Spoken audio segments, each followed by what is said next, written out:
안녕하십니까. 세종대왕신문 발행인 이상주입니다. 제가 그 역사 강의를 하다 보니까 좀 더 많은 분들에게 재밌는 이야기를 알려드리고 싶었습니다. 그래서 7월에 세종대왕신문을 창간을 했고, 그 기사 중에 매일 하나씩을 유튜브로 올리고 있습니다. 오늘 주제는 흥미로운 역사 이야기입니다. 그 세 가지인데요. 하나는 태종의 고향 방문 007 작전, 그리고 또 하나는 세종의 감성 설득 작전, 그리고 세 번째는 성군 세종이 어떻게 왕이 되었는가라는 흥미로운 사연입니다. 먼저 태종의 고향에 대해서 말씀을 드리겠습니다. 자, 며칠 후면은 추석이죠. 추석에는 많은 사람들이 고향을 찾아갑니다. 그렇다면 고향은 어떤 의미가 있고 어떻게 정의를 할 수 있을까요? 고향에 대한 정의는 먼저 내가 태어난 곳, 그리고 태어나서 자란 곳, 주로 유년 시절, 청소년기를 보낸 곳을 고향이라고 하죠. 또는 대대로 조상이 살아온 곳, 아니면 바로 아버지, 어머니의 생활 터전을 고향이라고 할 수 있습니다. 그런데 좀 더 가슴에 와닿는 고향은 끌림이 있고 느낌이 있는 곳, 그곳을 생각하면 뭔가 정겹고 가보고 싶은 곳, 이곳을 고향이라고 할 수 있죠. 자, 조선의 왕들에도 고향이 있습니다. 태어난 곳을 기준으로 하면 조선의 왕 중에서 태조는 어디에서 태어났죠? 영흥에서 태어났죠. 태종은 함흥에서 태어났습니다. 따라서 태조와 태종의 고향은 함경도라고 할 수 있죠. 이 밖에 다른 왕들은 모두 서울에서 태어나고 서울에서 정치활동을 하고 서울에서 돌아가셨죠. 그래서 고향을 서울이라고 할 수 있습니다. 그런데 단 한 분 예의가 있죠. 여러분들이 잘 아시는 현종. 현종의 부왕은 효종이고 효종의 아버지는 인조죠. 인조 때 전쟁이 한번 일어났죠. 병자호란. 안타깝게도 병자호란에서 조선이 무너졌죠. 삼전도에서 굴욕적인 치욕을 당합니다. 이때 강화 조건으로 왕자, 왕세자, 소현세자와 왕자 복림대군이 인질로 청나라 심양으로 끌려갑니다. 자, 복림대군이 청나라 심양에서 난 아들이 나중에 임금이 되는데 그 왕이 바로 현종입니다. 조선의 왕 중에서 유일하게 해의 출생이죠. 따라서 현종의 고향은 만주, 심양이라고 할 수 있습니다. 그러면은 조선의 왕들은 그러면 나는 어디 고향이고 어디 사람이라고 인식했을까? 왕들은 전국 8도를 다 통치를 하니까 구태여 고향을 표기를 하지 않았습니다. 그런데 단 유독 두 분은 고향을 밝혔습니다. 나는 내 고향은 어디고 나는 어디 사람이다 라고 말씀하신 거죠. 그분들이 바로 태종과 세종입니다. 태종과 세종은 이구동성으로 한 목소리를 냈습니다. 내 고향은 전라도고 나는 전주 사람이다 라고 얘기를 합니다. 왜 태종과 세종은 전라도 사람이라고 하고 고향을 전주라고 밝혔을까요? 다 사연이 있습니다. 먼저 태종을 알아보겠습니다. 특히 태종은 조선의 왕 중에서 유일하게 고향 전주를 방문합니다. 조선의 왕들이 전주를 방문한 사례는 3사례가 있습니다. 태조, 태종, 광해군. 태조는 장군 시절에 황산대첩을 하고 전주에서 축승연을 펼칩니다. 그리고 광해군은 임진왜란 때 선조가 정부를 이끌고 의주로 몽진을 하고 세자에게 따로 정부를 주어가지고 분조, 네가 남쪽으로 내려가서 국난을 극복해라 하죠. 그래서 광해군이 분조, 또 다른 정부를 이끌고 전주에서 국난 극복 지휘를 합니다. 그런데 이때 광해군은 왕이 아니라 신분은 왕세자죠. 태조는 장군 시절이었고 광해군 왕세자 시절입니다. 왕으로서 전주를 방문한 임금은 태종이 유일하죠. 그러면 태종이 왜 고향 전주를 방문했을까? 태종 16년입니다. 자, 한 10년이 넘어가니까 전국이 안정이 됐죠. 그러니까 태종이 신하들에게 얘기합니다. 내가 지방을 다녀오겠다. 경기도, 충청도를 한 달 일정으로 다녀오겠다 하고 출발을 합니다. 그런데 임금이 경기도를 거쳐서 충청도로 가고 대전 유성 행궁에서 머물면서 갑자기 전주의 원로 9명을 접견을 합니다. 임금이 지방 순시를 할 때는 각 고을, 그 해당 고을 수령들이 와서 인사를 하고 가까운 인근 고을의 수령들이 와서 또 인사를 합니다. 이 무렵에 임금이 유성에 도착하니까 전주시장하고 남원시장도 와 있었습니다. 그래서 알현을 요청했는데 태종이 고을 수령들을 만나기 전에 전주 유지 9명을 먼저 만나는 거예요. 그리고 만난 뒤에 딱 기자회견을 합니다.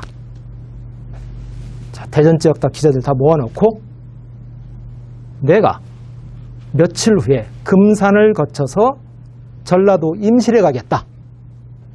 임실은 산이 깊고 물이 맑아서 희귀한 동물들이 많다.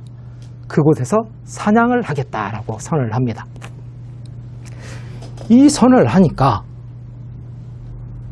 갑자기 그 수행 관료들하고 한양에 남은 관료들이 충격을 받습니다. 그리고 정신을 차린 뒤에 임금님한테 임실을 가지 마십시오라고 합니다. 임금이 순시를 하는 것은, 순행을 하는 것은 수로를 닦고 농로를 확보하고 백성의 삶을 살피기 위한 것이 첫째 목적입니다. 단순하게 사냥을 하고 유희를 하러 가는 것은 역사서에 좋지 않게 기록될 것이니 임금님은 대전에서 충청도만 살피고 올라오십시오라고 합니다. 이에 대해서 태종은 지금 나라가 안정됐다. 안정된 상태에서 임금이 전라도 한번 보는 게 뭐가 문제냐. 그리고 임금이 사냥 한번 하는데 그게 무슨 역사서에 뭐 잘못 기록될 게 뭐가 있느냐. 그래서 단칼에 일축을 하고 그대로 실행을 하라고 명령을 합니다. 자, 여기서 알 수 있는 것은 임금이 서울에서 출발할 때는 목적지를 경기도와 충청도까지만 하고 갑자기 대전에 와서 기습작전하듯이 임실, 전라도를 간다고 선언한 거죠. 여기는 뭔가 피치 못할 사정이 있는 거죠. 왜 임금은 서울에서 전주, 전라도에 간다는 이야기를 숨겼을까? 그리고 대신들은 임금이 전라도를 간다고 하니까 왜 반대를 했을까? 자, 여기에 태종 초기에 정치사의 그 뒷이야기가 있습니다. 그 태종이 정권을 잡는 과정에서 1차 왕자의 난, 정도전의 난과 2차 왕자의 난, 박해의 난이 있었죠. 1차 왕자의 난이 일어났을 때 정도전, 이제 우리 정사에서는 정도전의 난이라고 하고 일반적으로는 1차 왕자의 난이라고 하죠. 1차 왕자의 난이 일어났을 때 세력이 두 세력으로 나눕니다. 태종 이방원을 지지하는 세력하고 현 왕세자 이방석을 따르는 세력하고 두 세력이 나누죠. 이때 전주 출신 개국공신인 심효생, 이배규 이러한 대여섯 명 정부의 핵심 핵심인 심효생, 오봉울, 이산진, 이배규 이런 사람들은 이방석 라인이었어요. 그래서 제1차 왕자난 때 이 사람들이 모두 죽음을 당합니다. 즉 전주 출신 유력 정치인들이 1차 왕자난 때 전부 제거가 돼요. 그러다 보니까 전주는 그 중앙정부와 지방정부, 지역과의 연결 채널이 사실상 끊어진 겁니다. 즉, 그 개국공신, 조선이 개국할 때만 해도 전주 세력들이 아주 강했는데 태종이 등극하면서부터 전주 이쪽이 정치의 변방, 중앙정부와 채널이 끊어진 상태가 된 겁니다. 그런데 태종 입장에서 16년이 됐잖아요. 이미 전국이 안정됐죠. 그러면 처음에 나를 반대했던 사람도 다 포용을 해야죠. 끌어안아야죠. 그래서 전주를 가려고 했던 겁니다. 전주에 가서 지역 민심을 달래고 지역 사람들을 끌어안으려고 했던 거죠.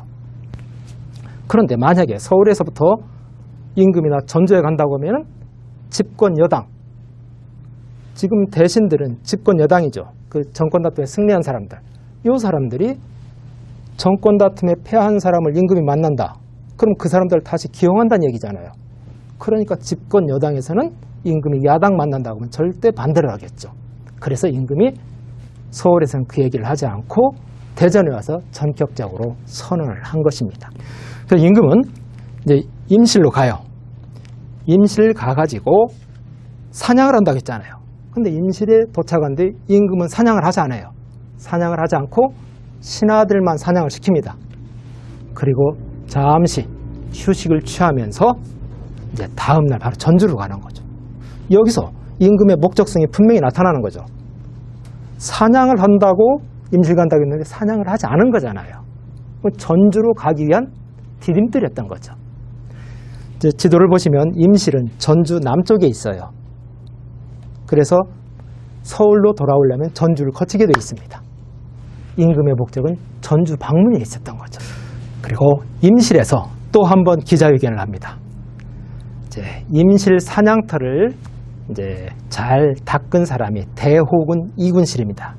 임금이 유성에서 대호군 이군실을 임실로 파견해가지고 사냥터를 닦아놓으라고 했어요. 그리고 이제 태종이 임실에 가서 이군실을 만나죠. 근데 이군실이 이야기를 합니다. 이 사냥터를 닦는데 전주의 장교인 이말충이 아주 혁혁한 공로를 세웠습니다. 라고 합니다. 그리고 이말충을 추천하니까 임금이 이말충을 불러요. 불러서 얘기를 합니다. 야, 너 보니까 전주 사람이다. 내가 사실 전주 사람이다. 내 고향이 전주다. 나는 전주 사람이다. 너도 전주 사람이다. 참으로 반갑다. 이 이야기를 기자회견에서 딱 발표를 하는 겁니다. 그리고 다음날 전주에 입성을 하는 거죠. 임금이 전주에 입성한다고 하니까 전주에서는 어떻습니까? 대대적인 환영연을 준비하겠죠. 이에 대해서 임금이 얘기합니다. 자, 내가 전주에 가는데 세 가지를 하지 말아라. 하나는 열광적인 축하 공연 필요 없다. 두 번째, 형형색색 깃발을 포함한 대형 현수막은 걸지 말아라. 그저 안내판 정도만 해라. 또한 대형 연회, 초호합한 연회는 사양하겠다. 그저 가볍게 저녁 먹는 정도로 하자. 왜? 내가 전주에 방문하는 것은 백성들의 삶을 살피기 위한 것이다. 내가 전주를 방문하는데, 내 고향을 방문하는데 백성들이 불편해서는 안 된다고 하면서 아주 조촐하게 행사를 치르라고 합니다. 그래서 임금은 이제 전주에 도착해서 하루를 자죠. 하루에 자면서 어떤 일을 했느냐? 거기 전주 원로들을 또 만납니다. 원로들 만나서 지역의 현안을 듣고 다 이제 그 처리를 해주죠. 그리고 내가 전주 사람하고 인연이 안 좋았지만 그것은 정치 과정에서 잘못된 거였고, 나의 고향은 전주고 나는 만백성의 어버이다. 모든 팔도의 백성을 나는 동일시한다. 전주 지역에 대한 차별이나 그런 거 없으니까 너희들 앞으로 출사를 해라. 앞으로 전주 사람도 충분하게 기용을 하겠다라고 약속을 하죠. 그리고 전주에 태조 이성계의 어진이 모셔진 경기전이 있죠. 그래서 내가 경기전을 참배를 해야 되는데 좀 상황이 여의치 않아서 신하들 가서 살피게 하니까 너희들이 잘 좀 살펴라. 그리고 제2차 왕자난 때 형 휴안대군 이방간이 있었죠. 이방간이 바로 전주 옆에 완주 봉동에 유배되어 있었습니다. 그래서 봉동에 있는 형에게 술과 고기를 보내서 위로하고 또 전주 지역의 관리들 포상을 합니다. 이 어려운 시기에, 이 짧은 시기에 임금이 방문한다고 해서 이렇게 성의를 베풀었으니 내가 포상을 하겠다면서 포상을 하죠. 사실 그 의전, 예법에는 많이 어긋났습니다. 준비되지 않은 상태에서 하루 만에 임금이 오니까 우왕좌왕하고 예법에 어긋난 게 많았는데 태종은 향대 과장법을 쓰면서 너희들이 이렇게 환대를 해주니까 내가 감탄을 했다 하면서 막 적극적으로 포상한 거죠. 그리고 포상을 하고 이제 서울로 올라옵니다. 서울로 올라올 때는 이제 그 본연의 모습으로 돌아와요. 그래서 서울로 올라오는데 이제 길이 잘못 닦아져 가지고 말이 이제 낭떠러지에서 떨어져 죽는 일이 있었어요. 이런 경우는 그냥 그대로 법률에 적용해서 그대로 처리를 했거든요. 근데 전주에서는 지극히 자상하고 인자한 모습을 보였던 거예요. 왜? 내가 전주 사람으로서 지역 사람들을 포용하려고 정치적 목적이 있었던 거죠. 그리고 태종 입장에서는 그 전라도를 중요시할 수밖에 없어요. 조선시대 때 지역별로 다 중요하지만 그래도 중요성이 부각된 것은 평안도와 전라도입니다. 평안도는 정치 군사적인 목적, 전라도는 산업적인 측면에서 나라의 근간이 되기 때문에 가장 중요시한 게 평안도와 전라도였다. 그래서 태종 입장에서는 전라도를 어쨌든 껴안아야 됐었다. 그래서 또 스스로 전주 사람이라는 정체성을 갖고 있었기 때문에 이렇게 전주를 방문했다. 이렇게 말씀을 드립니다.